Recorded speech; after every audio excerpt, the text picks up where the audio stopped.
Hi everyone, मैं रोहन यादव आप सभी का एक बार फिर से अपने यूट्यूब चैनल पर स्वागत करता हूं।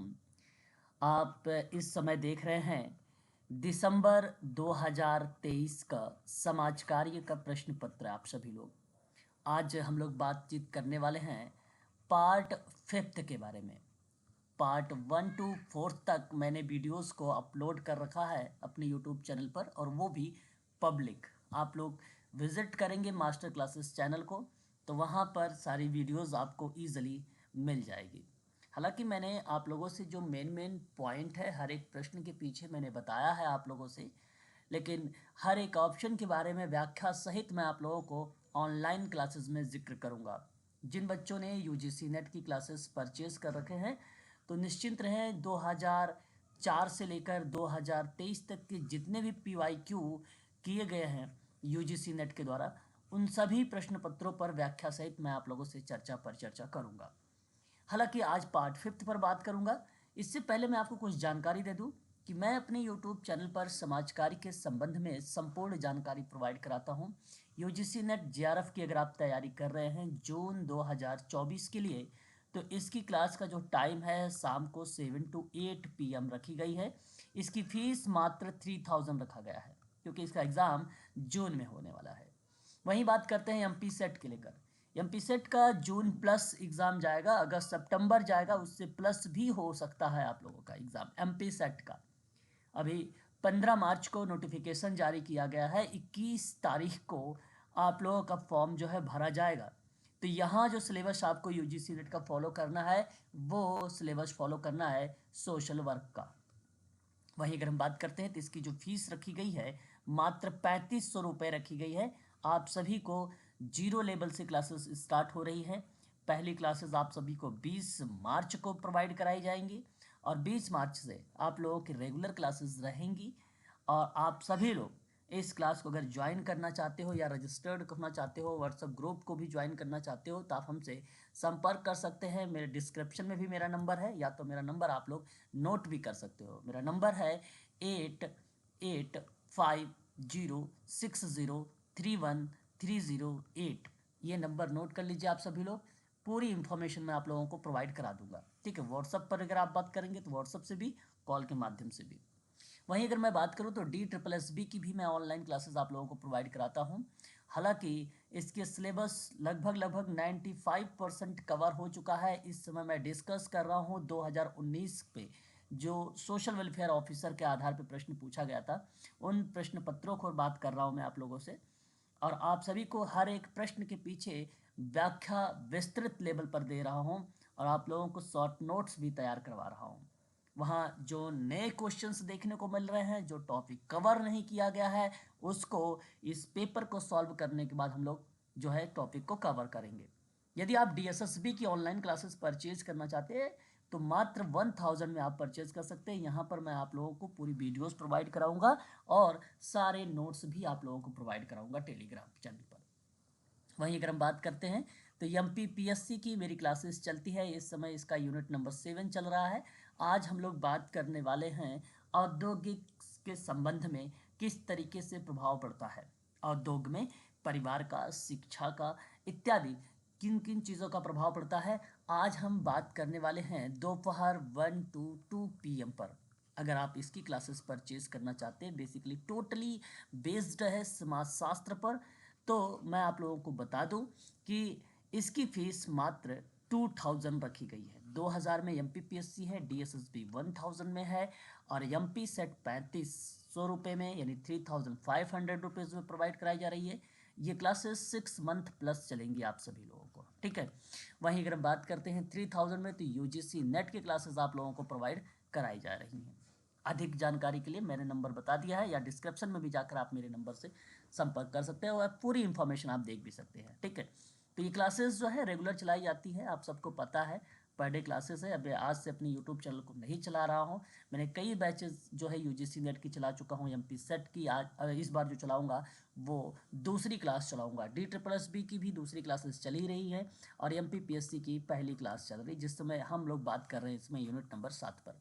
और UGC नेट की बहुत सारी क्लासेस हम लोगों ने कर चुके हैं, ठीक है। तो चलिए बात करते हैं प्रश्न पत्रों पर एक बार। और ध्यान दीजिएगा आप सभी लोग, और मैं स्टार्ट कर रहा हूँ। प्रश्न हमारे सामने ये है, देखिए डीएसएसबी के ये सारे टॉपिक मैंने कवर भी करवा चुका हूँ। डीएसएसबी के अगर स्टूडेंट होंगे तो इजीली इस प्रश्न को जवाब दे सकते हैं।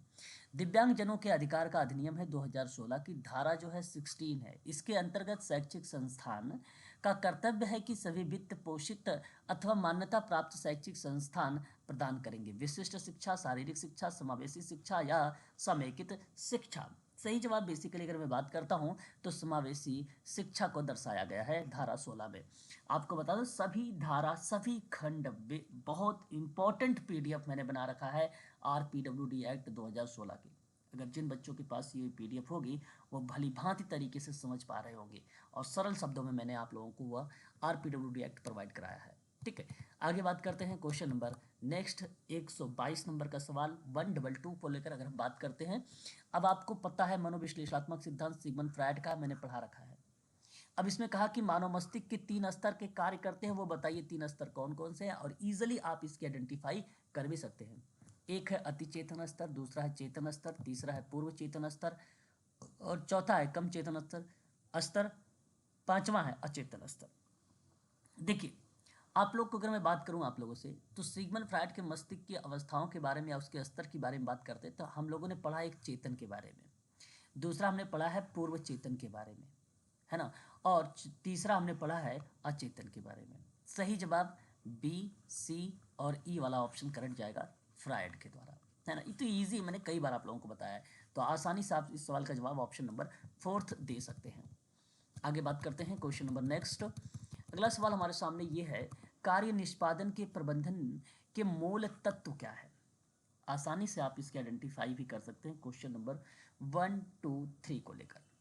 एक है निर्देश साझा करना, कार्य निष्पादन ध्यान रखिएगा, दूसरा है लक्ष्य संरेखित, तीसरा है समग्र लक्ष्य, चौथा है कार्य निष्पादन का मापन, पांचवा है मान्यता और पुरस्कार। सही जवाब इस प्रश्न का आपको देना है। तो मैं आप लोगों से कहूँगा कि इस प्रश्न में निर्देशन या निर्देश साझा को शामिल कर लीजिए ऑप्शन ए को, दूसरा आप शामिल कर लीजिए लक्ष्य संरेखित को, तीसरा आप शामिल कर लीजिए समग्र को हटा दीजिए, समग्र लक्ष्य पर बात नहीं करता, कार्य निष्पादन, है ना। और तीसरे नंबर पर आप मेंशन कर सकते हैं कार्य निष्पादन का मापन, और लास्ट में आप मेंशन कर सकते हैं मान्यता एवं पुरस्कार। ठीक है, तो A B D E option को आप दे सकते हैं। A B D E option जो दिखाई दे रहा है वो ऑप्शन नंबर आपका बी यानी सेकंड ऑप्शन दिखाई दे रहा है, यानी दूसरा ऑप्शन करेक्ट होगा यहाँ पे। अगले सवाल की बात कर रहा हूँ। देखिए मैं इन प्रश्नों को आपको सॉल्व कर दे रहा हूँ, इसी तरीके से फिर सेव कर रहा हूँ, फिर यही पीडीएफ आपके ग्रुप में शेयर कर दूंगा ताकि आप जैसे ही प्रश्न को देखें आप इजीली इस प्रश्न का उत्तर दे सकें। कारण यह है कि प्रश्न कॉन्सेप्चुअल है, आपके तर्क पर है, साथ ही साथ इसके मीनिंग को समझने के आधार पे है, तो मैं आप लोगों को यहाँ पे टिक लगा के दे रहा हूँ। आगामी परीक्षा जून 2024 में है, और प्रश्न आप देख सकते हैं कि ये दिसंबर 2023 का है, तो प्रश्न का जो पैटर्न होगा कुछ इसी तरीके से मिलेगा, लेकिन इसके बारे में आपको पता होना जरूरी है ना। क्वेश्चन नंबर देखिए 124 कि उन रणनीतियों जिनका सामाजिक सक्रियता या सक्रियवादी कार्यकर्ता अपने कार्य में प्रयोग करते हैं की विशेषताएं निम्नलिखित हो सकती हैं। अब देखिए प्रश्न है विशेषताओं को लेकर, लेकिन प्रश्न है सामाजिक सक्रियवादी कार्यकर्ता के परिप्रेक्ष्य में। तो आप सोचिए कि हम सक्रियवादी सामाजिक कार्यकर्ता हैं, तो मेरा काम सबसे पहले क्या होना चाहिए, मेरा काम सबसे पहले क्या होना चाहिए, तो हस्तक्षेप की प्रक्रिया में आप लोगों को बल देना पड़ेगा, इस बात को ध्यान रखिएगा। सहयोग पर, सॉरी, हस्तक्षेप पर बल नहीं देना पड़ेगा। उन रणनीतियों जिनका सामाजिक सक्रियवादी कार्यकर्ता अपने कार्य में प्रयोग करता है, अपने कार्य में प्रयोग है, देखो ये तो कार्यकर क्लाइंट के कार्य में प्रयोग होता है, ग्राहक के सक्रिय हस्तक्षेप, कलन की बात करता हूं तो क्लाइंट के इसमें, लेकिन सहयोग हो गया आपका, अगर हम बात करें कलेक्टिव बार्गेनिंग, जैसे बार्गेनिंग की, सौदेबाजी की, संघर्षात्मकता का, तो यानी सी डी ई को आप चुनाव करिए, प्रश्न का मीनिंग समझकर ही जवाब आप दे सकते हैं। तो सी डी ई ऑप्शन को आप ढूंढिए, C D E option number 3 में है, तो मैं आपसे कह सकता हूं कि 124 का ऑप्शन जो जाएगा वो 3 वाला ऑप्शन सही होगा। आगे बात करते हैं क्वेश्चन नंबर नेक्स्ट पर, सतत विकास किन संकेंद्रित होता है। देखिए मैंने कहा ना सतत विकास में किन किन बात, अब आजकल प्रश्न ऐसे ही पूछे जाते हैं। सस्टेनेबल डेवलपमेंट गोल के बारे में पढ़ा चुका हूं, और इस बार मैंने यूजीसी नेट की जो क्लासेस स्टार्ट किया था वो यूनिट नंबर 10 से स्टार्ट किया था, 10 समाप्त हो गया, 9 चल रहा है आपकी दोपहर वाली क्लासेस में, और 8 आपकी 7 to 8 वाले में चल रहा है। और जल्द ही मैं आप लोगों को मैंने बताया भी था कि 8 चल रहा है, तो 8, 9, 10 जैसे ही ये समाप्त होगा फिर मैं आप लोगों को यूनिट नंबर 1, 2, 3, 4, 5, 6 से कवर करूंगा। कारण ये है कि क्योंकि जितना इम्पोर्टेंट आपका अप्लाइड प्रश्न में 8, 9, 10 बनाता है, उतना ही इम्पोर्टेंट फैक्ट वाले जो प्रश्न के आधार पर बनाए जाते हैं वो 1, 2, 3, 4, 5 से बनाए जाते हैं। ठीक है, तो याद रखिएगा, क्योंकि अब कॉन्सेप्चुअल वाले जितने प्रश्न पूछे जाते हैं वो बेसिकली 8, 9, 10 से। अब देखिए ये इसी का पार्ट है सतत विकास का। अब 125 की अगर मैं बात करता हूं तो आप देखिए विकास के उस मार्ग का अनुगमन अनुपालन करना, बात दोनों एक ही होता है, जो प्रकृति द्वारा मानव जनित को प्रदान की गई व्यवस्था कवच को बाधित या क्षति नहीं पहुंचाता। बिल्कुल बात सही है। अब ये सस्टेनेबल डेवलपमेंट में पार्ट है। और नवीनीकरण, अब ये तो आसान है, आप जान सकते हो, इसको करेक्ट कर दीजिएगा क्योंकि नवीनीकरण आ गया और सतत विकास में नवीनीकरण पर प्राथमिकता दी जाती है। तो प्राकृतिक संसाधनों का प्रयोग जिनके पुनर्निर्माण की दर सदैव ही उपयोग की दर अधिक होती है। देखो यहाँ पे सदैव है, मैंने कहा है कि सदैव गलत होता है, लेकिन प्रश्न के पैटर्न को आप समझिएगा।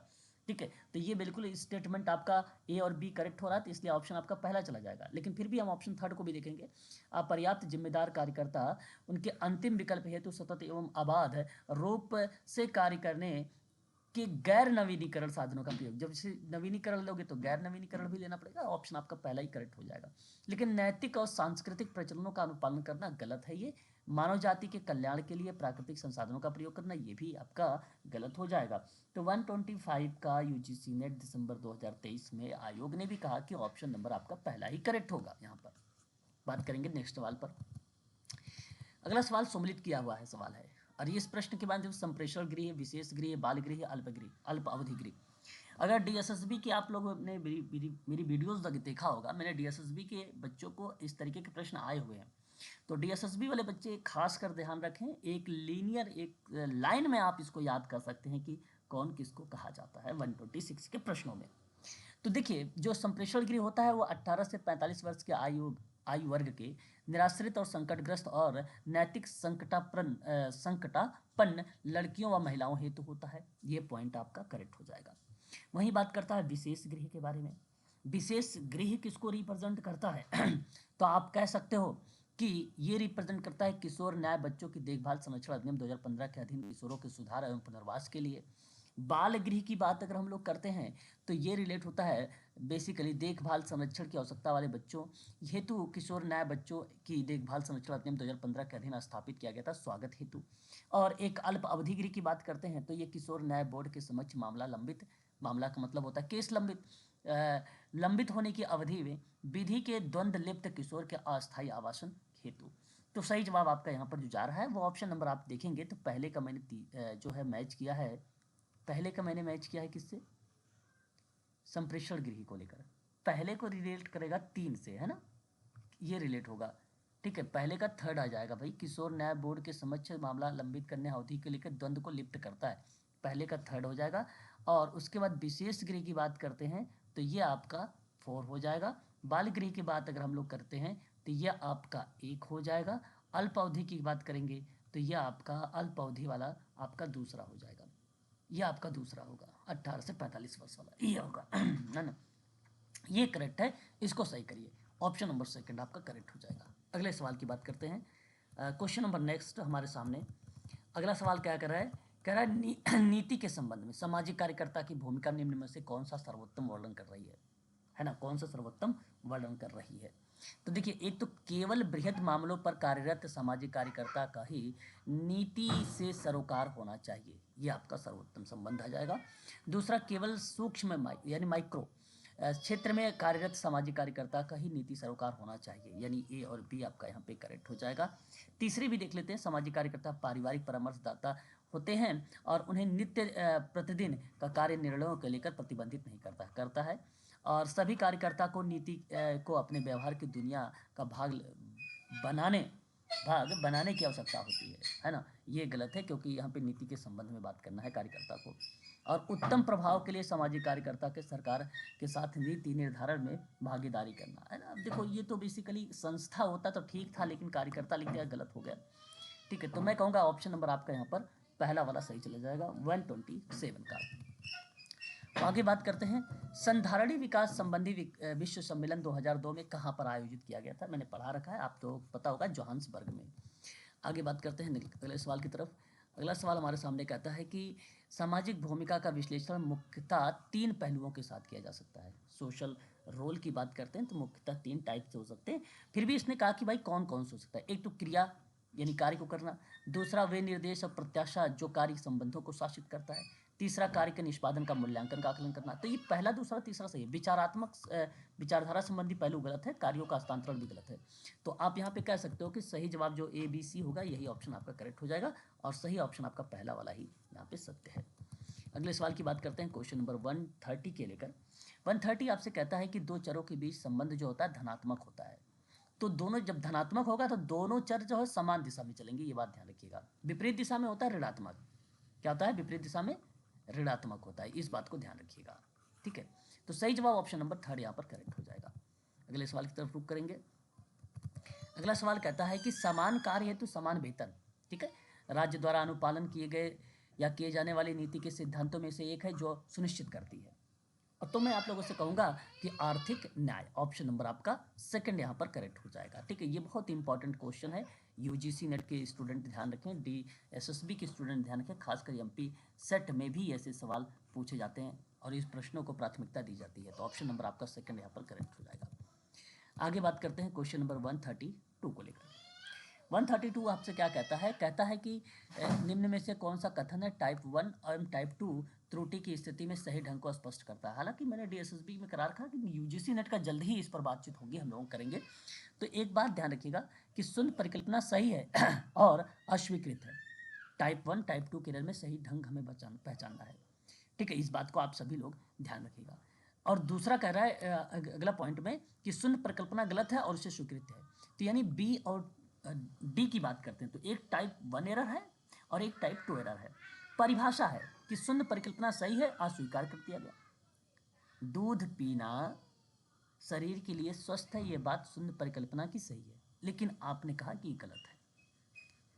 फिर कहा कि शून्य परिकल्पना गलत है और इसे स्वीकार कर लिया। किसी ने ये भी कहा अपने रिसर्च में कि बियर पीने से शरीर स्वस्थ होती है। तो परिकल्पना यहाँ पे गलत थी, लेकिन उसे आपने स्वीकार कर लिया। तो इस कंडीशन में आपका क्या बन जाता है? थर्ड वाला ऑप्शन यहाँ पर सही हो जाता है। ठीक है, बी और डी सही माना जाएगा। 132 का ऑप्शन थर्ड करेक्ट माना जाएगा। फिलहाल मैं बात करूंगा आप लोगों से इन सभी चीज़ों पर, आप निश्चिंत रहें, केवल पढ़ाई पर फोकस करें। इस समय यूजीसी नेट का परीक्षा अगर आप क्रैक कर लेंगे तो कोई भी एग्जाम आप आसानी से असिस्टेंट प्रोफेसर के लिए भर सकते हैं। और सेट वगैरह जो कराता है वो पर्टिकुलर इंडिया का कोई राज्य करवाता है, जैसे MP सेट आया हुआ, तो वो सेट में भी इंपॉर्टेंट है सोशल वर्क के। सेट की इस समय जो है रजिस्ट्रेशन स्टार्ट है, और अधिक जानकारी चाहिए तो आप मेरा नंबर नोट करें 8506031308 पर आप संपर्क करें। और चाहे वो आप UGC नेट की तैयारी कर रहे हैं JRF जून 2024 के लिए, चाहे आप तैयारी कर रहे हो MP सेट के लिए जिसका एग्ज़ाम तो मान लीजिए अगस्त सितंबर में ही जाएगा, चाहे आप DSSB की तैयारी कर रहे हैं, जल्द ही इसका नोटिफिकेशन आएगा। सारे एग्ज़ाम 2024 में होने वाले हैं, है ना। और अगर आप असिस्टेंट प्रोफेसर की बात कर रहा हूँ मैं आप लोगों से MPPSC की, तो इसका एग्ज़ाम तो तय है कि भाई जून में होगा, और UGC का भी तय है। दोनों की डेट भी निर्धारित कर दी गई है, ठीक है, लेकिन MP सेट के डेट नहीं है, ना ही अभी DSSB की। जैसी कोई डेट आती है मैं आप लोगों को तुरंत वीडियोज़ के माध्यम से आप लोगों को बता दूंगा। ठीक है, एक क्वेश्चन और देखते हैं 133 का। समाज कार्य में निम्न में से कौन से उपागम द्वारात्मक या द्वारक समाज कार्य के अंतर्गत आता है? ठीक है, तो उद्वारक आपको बताना है कि वो कौन सा अप्रोच है उसके द्वारा समाज कार्य के अंतर्गत आता है। अब देखो अप्रोचेस तो कई है, इस बात को आप ध्यान रखिएगा। जैसे अगर मैं बात करता हूँ आप लोगों से तो मनोवैज्ञानिक अप्रोचेस, देखो मनोवैज्ञानिक उपागम के परिप्रेक्ष्य में अगर मैं आप लोगों से बात करता हूँ, इसको आप एलिमेंट कर दीजिए क्योंकि ये व्यवहार में रिलेट करता है। लेकिन वहीं अगर उग्र समाज कार्य की बात करता हूँ तो ये बेसिकली समाज कार्य का उपागम है, दमन विरोधी की बात करता हूं तो ये भी समाज कार्य का उपागम है, ठीक है, ये बात ध्यान रखिएगा। नारीवादी समाज कार्य का उपागम की बात करो, ये है, देखिए ये भी बिहेवियर पर बात करता है। तो दो तो बिहेवियर का आ गया, पहला और पांचवा। तो बी सी डी को देखिए ऑप्शन में कहाँ पर है, B C D option number second में दर्शाया गया, तो दूसरा वाला आपका यहाँ पे करेक्ट हो जाएगा 133 का, ठीक है। चलिए तो आगे देखिए, अगला सवाल हमारे सामने 134 आपसे सामने क्या कह रहा है कि राष्ट्रीय सामाजिक सुरक्षा संस्थान के उद्देश्य से आपको यहाँ पे शामिल करना है कि इसके अंतर्गत कौन कौन सी चीज़ें जो हैं शामिल की जाएंगी। तो राष्ट्रीय सामाजिक सुरक्षा संस्थान के उद्देश्य से तो एक बात ध्यान रखिएगा, ये बेसिकली वृद्ध व्यक्तियों के प्रति जनता को संवेदनशील की बात करेगा, इस बात को आप खासकर ध्यान रखेंगे। दूसरी बात करें, नशीले पदार्थों के व्यसन जो पीड़ित हैं उसके प्रति जनता में संवेदनशीलता का पोषण की बात करेगा, ये आपको ध्यान रखना होगा, यानी एक बी एक सी। तीसरा आपको प्रभावी सेवा जो है अदायगी के सुदृढ़ीकरण के प्रति जनता के संवेदनशीलता के पोषण के संबंध में बताना। तो आपको बता दूं, ये देखो समाज कल्याण के प्रति जनता के संवेदनशील नहीं, समाज कल्याण के प्रति, यहाँ प्रश्न ये है कि राष्ट्रीय सामाजिक सुरक्षा संस्थान के उद्देश्य बताना है। अब उद्देश्य देखो, मैंने कहा है ना आप लोगों से कि यूजीसी नेट में प्रश्न कैसे आते हैं, इस प्रश्नों को आप सोचेंगे कि यार ये तो पहला वाला भी करेक्ट होगा, फिर आप कहेंगे वंचित समूहों के लिए सुनिश्चित कार्यक्रम को अब वंचित समूहों के लिए सुनिश्चित कार्यक्रम तो है ही नहीं राष्ट्रीय सामाजिक सुरक्षा संस्थान के अंतर्गत, और समाज कल्याण की बात है, परंतु ये नहीं कहा है कि जनता के प्रति संवेदनशीलता। अब जनता के प्रति संवेदनशील रहेगी सरकार या राष्ट्रीय सामाजिक सुरक्षा तो कार्य नहीं होगा पॉजिटिव। मैं आपको पीडीएफ दूंगा, ये सारी चीजें मेंशन रहेगी उसमें, तो आप ए और ई को हटा दीजिए। देखिए ऑप्शन में बी सी डी कहाँ है, ऑप्शन नंबर सेकंड में है, और सेकंड आपका करेक्ट है, यानी दूसरा ऑप्शन बी ऑप्शन सत्य है आपका। तो ऐसे प्रश्न किए जाते हैं। क्वेश्चन नंबर 135, उन प्रमुख घटकों का सही अनुक्रम आपको शामिल करना है, और वो भी आपराधिक न्याय प्रणाली में। डीएसएसबी के बच्चे ध्यान रखें, विधि प्रवर्तक, न्यायालय और सुधार शामिल होते हैं। अब बताओ आप कि आपराधिक न्याय प्रणाली में विधि प्रवर्तक, न्यायालय और सुधार में शामिल कौन कौन से कंपोनेंट रखे गए हैं, कौन कौन से कंपोनेंट रखे गए हैं, इस बात को आपको ध्यान रखना है। तो देखिए, एक तो पुलिस रखी गई है, दूसरा प्रतिवाद भी है, सुधार भी है, न्यायालय भी, और क्रम भी दर्शा सकते हैं ABCD का, और ऑप्शन नंबर आपका यहाँ पर 135 का बी वाला ऑप्शन करेक्ट हो जाएगा, ठीक है। यदि आप यूजीसी नेट की तैयारी कर रहे हैं जून 2024 के लिए, तो आप हमसे संपर्क कर सकते हैं सोशल वर्क के बारे में, क्योंकि सोशल वर्क की क्लासेस मैं आप लोगों को प्रोवाइड करा रहा हूँ, कंटेंट दे रहा हूँ, क्रम में आप लोगों को वीडियोस प्रोवाइड करा रहा हूँ, पर डे क्लासेस दे रहा हूँ। मात्र इसकी फीस जो है 3000 रखी गई है। एमपी सेट की न्यू बैच स्टार्ट हो रहा है, निश्चिंत रहे, 0 लेवल से स्टार्ट करूंगा सोशल वर्क को लेकर, और इसकी फीस मात्र 3500 रुपये रखी गई है। बच्चे रजिस्टर्ड होकर ग्रुप को ज्वाइन कर रहे हैं, आप लोग भी व्हाट्सएप को ग्रुप को ज्वाइन कर सकते हैं। और DSSB की फीसेस मैंने जो आप बनाया है वो 1000 कर दिया। ये सारी चीज़ें आपको रिकॉर्डेड क्लासेस है, इसमें PDF है, वीडियोस का लिंक है, सारी चीज़ें प्रोवाइड कराई जा रही है मात्र 1000 में। और MPPSC बेसिकली असिस्टेंट प्रोफेसर की सोशोलॉजी पर बेस्ड है, इसकी फीस मात्र 2000 रखी गई है, और यहाँ भी आप लोगों को 2 बार क्लास चलाई जाती है और आप लोगों को प्रोवाइड भी कराया जा रहा है, ठीक है। तो आज के लिए बस इतना ही। अगर आप अधिक जानकारी चाहते हैं तो डिस्क्रिप्शन में जाकर भी आप पूरी इन्फॉर्मेशन ले सकते हैं मेरे बारे में, पूरा कंटेंट आप लोगों को ईजिली मिल जाएगा, ठीक है। तो मेरा नंबर वगैरह सब कुछ यहाँ पर दिया है, आप स्क्रीन से ले भी सकते हैं स्क्रीनशॉट, और सारे सिस्टम आप ध्यान रखिएगा जो क्रम से चलाए जा रहे हैं, वीडियोस, PDF लिंक वगैरह, वो सभी चीज़ें आपको क्रम से मिलेंगी। तो मैं चाहता हूँ कि अगर आप पढ़ाई कर रहे हैं, एग्ज़ाम क्रैक करना चाहते हैं, तो पढ़ना स्टार्ट कर दीजिए। एग्ज़ाम ऐसे ही क्रैक नहीं होते हैं, ठीक है। एग्ज़ाम क्रैक करने के लिए आपको पढ़ना पड़ता है, और यदि आप पढ़ेंगे सही समय पर, सही तरीके से, सही ढंग से, सही मार्गदर्शन में, तो अवश्य आप एग्ज़ाम को क्रैक करेंगे, ठीक है। तो आज के लिए बस इतना ही।